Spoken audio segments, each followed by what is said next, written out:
The Stour Valley Path is a simple and easy long-distance path starting at the town of Newmarket and ending on the Suffolk coast at Cattawade. At just over 60 miles in length, it's perfect for beginners like myself.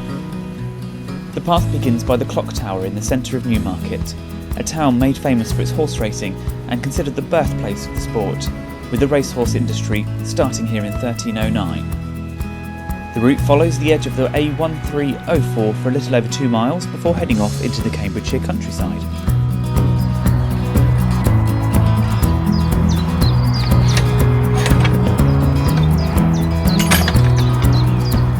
Well, it's definitely not been the most exciting start to the walk, but looking ahead at the map, that's the most extensive section of road walking along the entire route, so it's good to get it over with early on.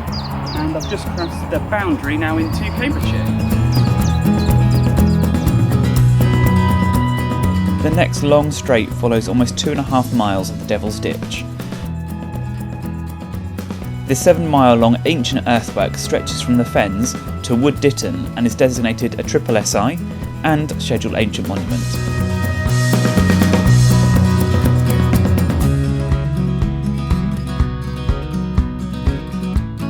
It is thought to date from the 6th or 7th century and built by the Anglo-Saxons and is the largest of a series of ancient dykes in Cambridgeshire. Walking along its ridge is very pleasant with the relaxing views over the surrounding countryside, with the occasional section reaching 34 feet in height above the surrounding fields. This added height means that on a clear day it's possible to see the outline of Ely Cathedral 14 miles to the northwest.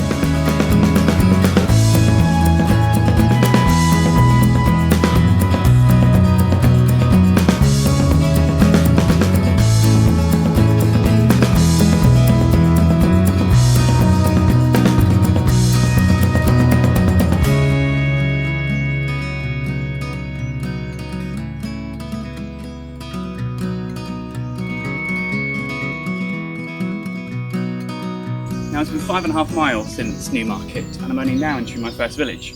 This is Stetchworth. Stetchworth is a village with a population of only 700 in the civil parish of East Cambridgeshire. The pub is past as you head down into the tiny village centre and turn left to follow a road south.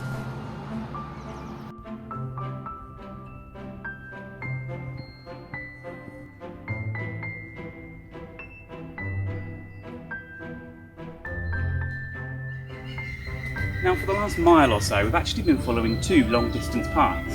There's the Stour Valley Way and also the Icknield Way. The Icknield Way actually starts down in Buckinghamshire and ends on the Norfolk border way over that way. And the next 7 miles is actually shaping up to be quite rural. There's no villages met until we hit Little Thurlow. Just ahead is Basefield Wood, which marks the highest point along the entire route at 115 metres above sea level. Sadly, the terrain around here is too flat for far-reaching views. I have yet to see the River Stour from which this long-distance trail gets its name, and looking at the map, the river appears to only be a couple of miles to the south, meaning it won't be long until I get my first glimpse of its flowing waters.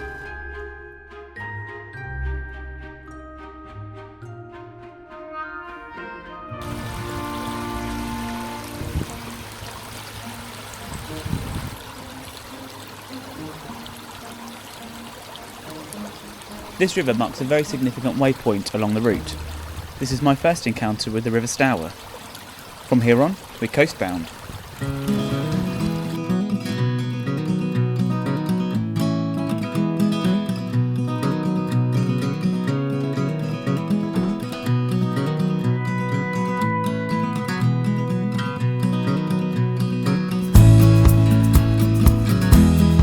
Little Bradley is the first hamlet encountered since Stetchworth, and the route passes the Church of All Saints, with its Saxon round tower and early Norman chancel.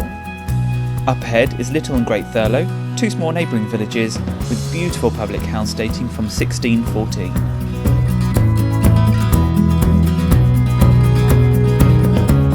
I'm heading south out of the village, passing the magnificent 18th century hall located behind the Church of All Saints. The church itself dates back much further and possibly has Norman origins.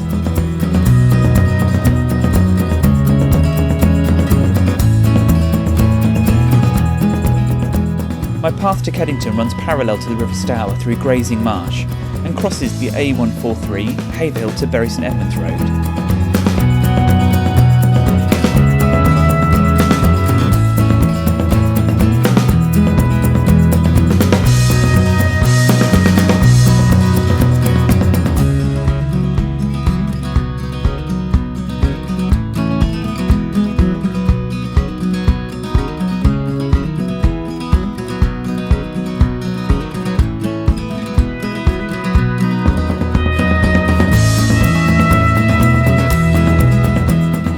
This is the Church of St Peter and St Paul in Keddington.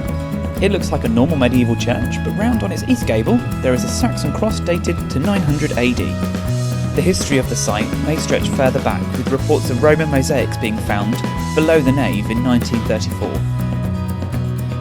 I'd have to say that for an opening stretch this walk has been varied and remarkably rural. I really enjoyed the Saxon earthwork earlier, and visiting so many ancient churches has been a delight. There really is a rich hidden history to this part of East Anglia that's rarely talked about, and walking and visiting these sites really fires up the imagination. There's just as much to see over the next 46 miles.